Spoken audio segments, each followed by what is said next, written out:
Assalamualaikum warahmatullahi wabarakatuh. Salam sejahtera buat kita semua. Selamat bergabung Bapak Ibu ASN dan calon ASN Provinsi Kepulauan Bangka Belitung dalam penyuluhan ini. Semangat pagi, pagi, pagi. Semoga senantiasa kita dalam keadaan sehat dan tetap menjaga protokol kesehatan di masa pandemi ini ya. Izinkan saya memperkenalkan diri, nama saya Rahmatika. Jabatan saya sekarang adalah pengawas penyelenggara urusan pemerintah daerah di Inspektorat Daerah Provinsi Kepulauan Bangka Belitung. Dan sekarang saya sedang melaksanakan diklat persiapan sertifikasi penyuluh anti korupsi yang diselenggarakan oleh KPK RI. Adapun tema dalam penyuluhan ini adalah Ayo bangun budaya anti korupsi ASN Provinsi Kepulauan Bangka Belitung. Dengan tujuan itu adalah untuk meningkatkan pengetahuan anti korupsi bagi para ASN dan calon ASN dan juga menumbuhkan semangat anti korupsi. Sebelum memulai, saya memiliki sebuah pantun.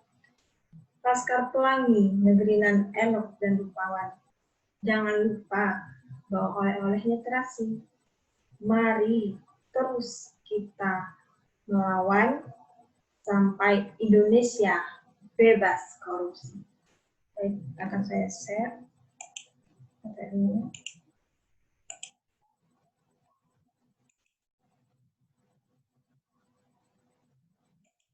Bicara tentang korupsi itu sendiri, pertama kali kita harus mengetahui apa itu korupsi, dan mungkin teman-teman semua tidak asing lagi dengan istilah korupsi itu sendiri. Dalam bahasa Latin itu berarti kebusukan, kebejatan, ketidakjujuran, dapat disuap, tidak bermoral, dan penyimpangan dari kesekian yang bermakna konotatif dan secara yuridis secara berdasarkan Undang-Undang 31 tahun 99 yang diubah menjadi Undang-Undang 20 tahun 2001. Itu korupsi adalah setiap orang dengan sengaja dan melawan hukum untuk melakukan perbuatan dengan tujuan memperkaya diri sendiri atau orang lain atau suatu korporasi yang mengakibatkan kerugian keuangan negara atau perekonomian negara. Jadi tidak hanya memperkaya diri sendiri, tapi juga memperkaya orang lain atau korporasi. Apa kata Najwa tentang korupsi itu sendiri? Mari kita simak. Korupsi itu mirip bola salju. Sekali bergulir akan membesar dan terus melaju. Tak bisa perlawanan dilakukan orang per orang atau hanya menggantungkan diri pada KPK yang berjuang. Mari sama-sama mantapkan hati untuk tidak pernah ikut-ikutan mencuri. Sama-sama tekankan kita anti korupsi. Saya Najwa Shihab, Generasi Anti Korupsi.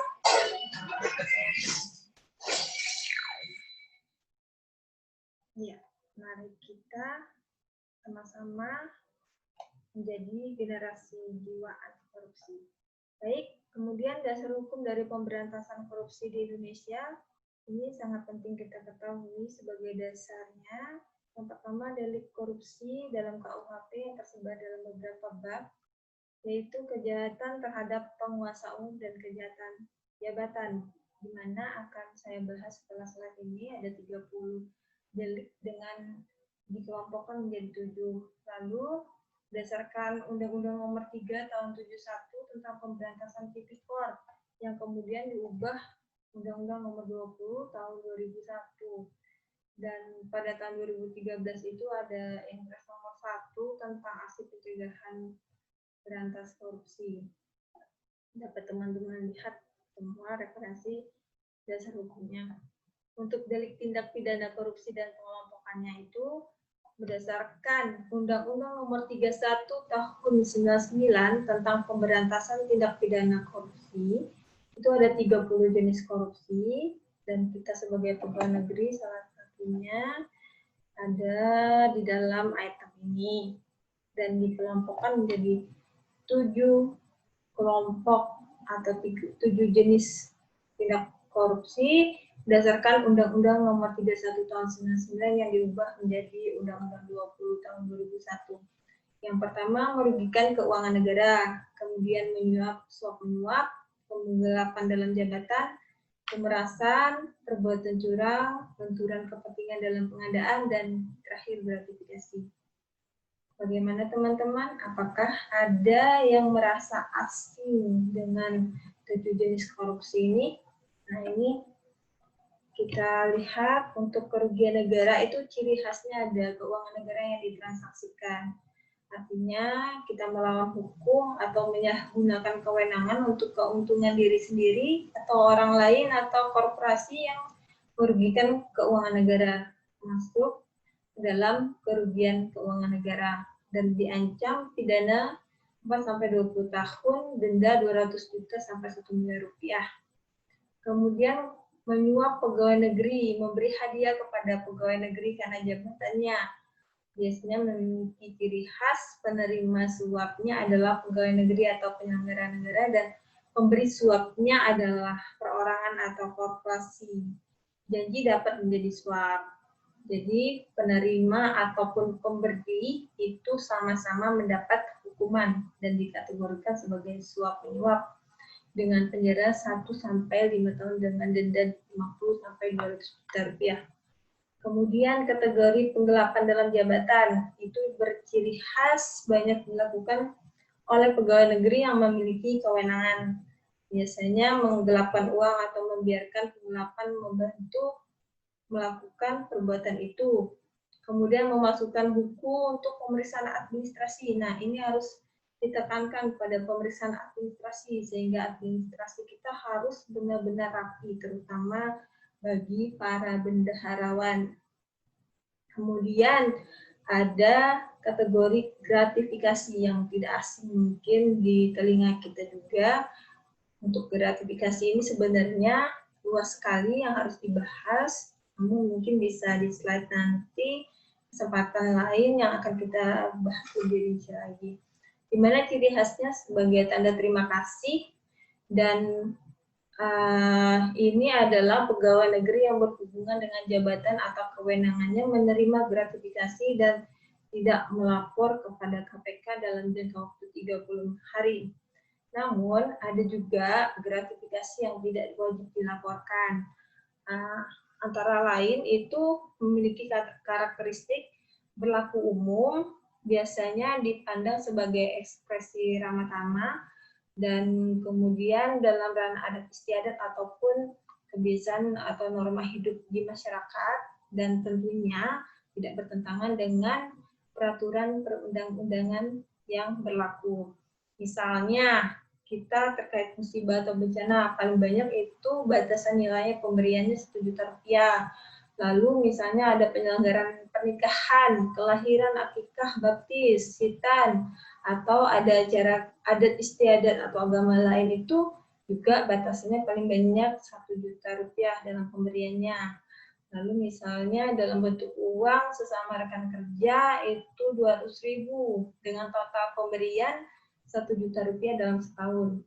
Kalau dalam bentuk tidak berbentuk uang, itu sesama pegawai pada misal acara pisah sambut, pensiun, promosi, ataupun ultah, itu total pemberian 1 juta rupiah dalam 1 tahun ya, dari pemberi yang sama.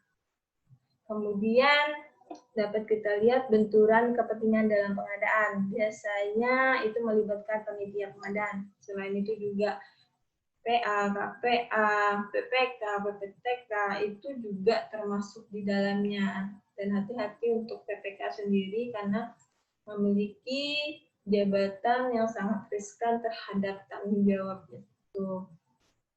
Kemudian untuk perbuatan curang, pegawai negeri menyerobot dana negara sehingga merugikan orang lain. Biasanya terjadi pada proyek tender pemerintah. Tidak cuma pegawai negeri, juga pemborong atau pengawas proyek yang membiarkan perbuatan curang itu dikategorikan sebagai perbuatan curang. Hati-hati sekali. Lalu untuk pegawai negeri yang menyalahgunakan kekuasaannya untuk memaksa seseorang memberikan sesuatu atau membayar atau menerima pembayaran dengan potongan atau mengerjakan sesuatu untuk dirinya. Nah, yang biasanya bersifat memaksa, penerimanya memaksa, itu dikategorikan sebagai pemerasan. Nah, sisa dari 30 delik tersebut yang lainnya masuk kategori lainnya. Salah satunya misalnya itu orang yang memegang rahasia jabatan tidak memberi keterangan atau memberi keterangan palsu. Nah, kemudian untuk integritas nilai anti korupsi dan benturan kepentingan. Nilai integritas ini sebagai PNS ataupun ASN, kita harus memiliki jiwa integritas yang tinggi. Apa sih integritas itu sendiri? Integritas adalah tindakan yang secara konsisten kita lakukan antara apa yang dikatakan dengan tingkah lakunya itu sesuai dengan nilai yang dianut. Baik itu kode etik, mau di tempat dia bekerja, nilai masyarakat, atau nilai moral pribadinya itu sendiri. Jadi semakin tinggi nilai integritas kita, maka itu akan semakin baik untuk memerangi korupsi. Apakah kita sudah berintegritas?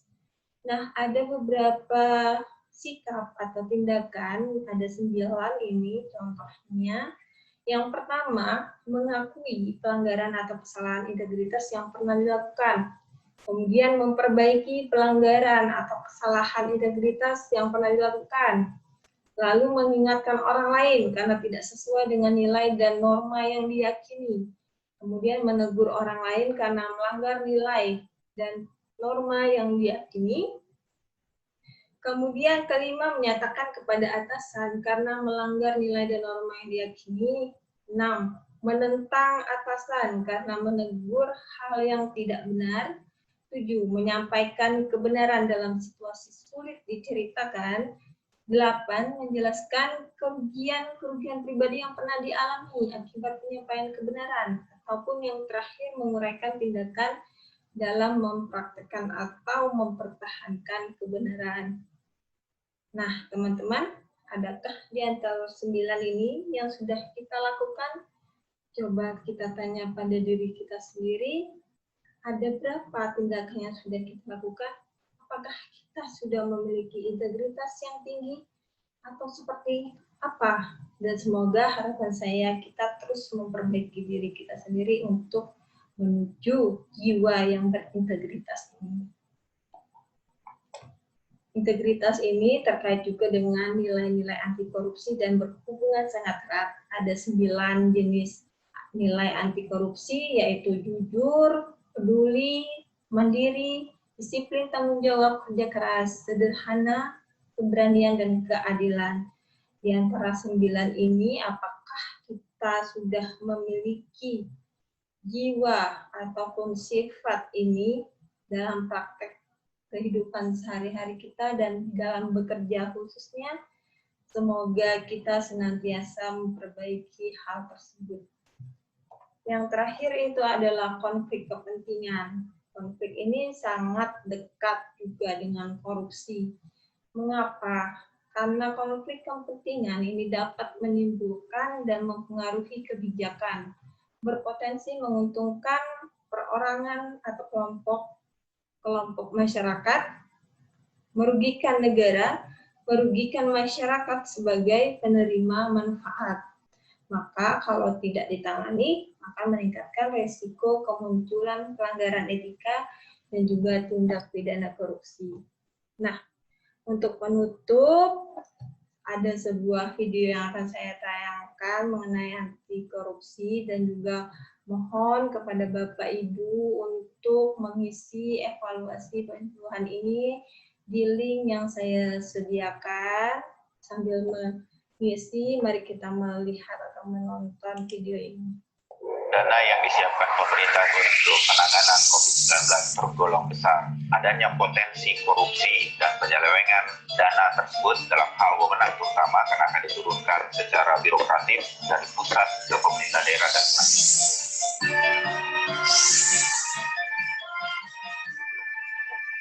Ini untuk rakyat. Tolong sampaikan. Baik, akan saya sampaikan.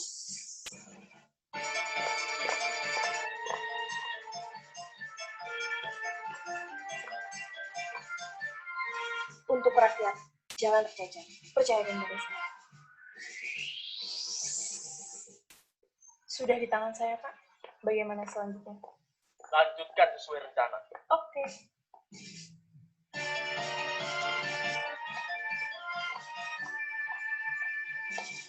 barangnya, Pak. Segera tinggalkan tempat ini. Cepat. Sekarang untuk saya. Mau kemana, Pak? Apa pedulimu? Terserah saya mau kemana. Siapa kamu? Anda tidak perlu tahu siapa saya. Tapi yang jelas, saya tahu itu untuk rakyat. Untuk rakyat. Ya. Dan satu hal lagi. Anda tidak akan pernah tahu yang akan terjadi kalau rakyat tahu akan hal itu. Untuk rakyat. Ya. Untuk rakyat.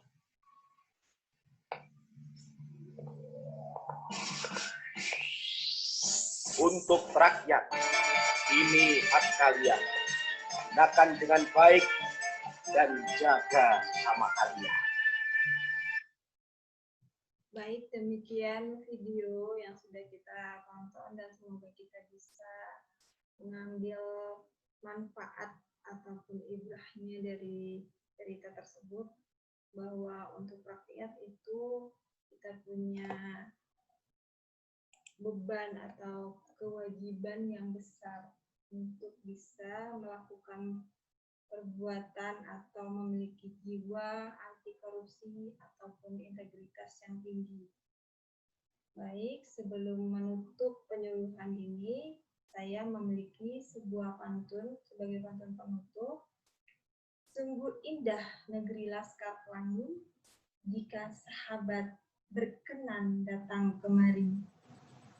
Mari kita bangun budaya anti korupsi mulai dari diri sendiri.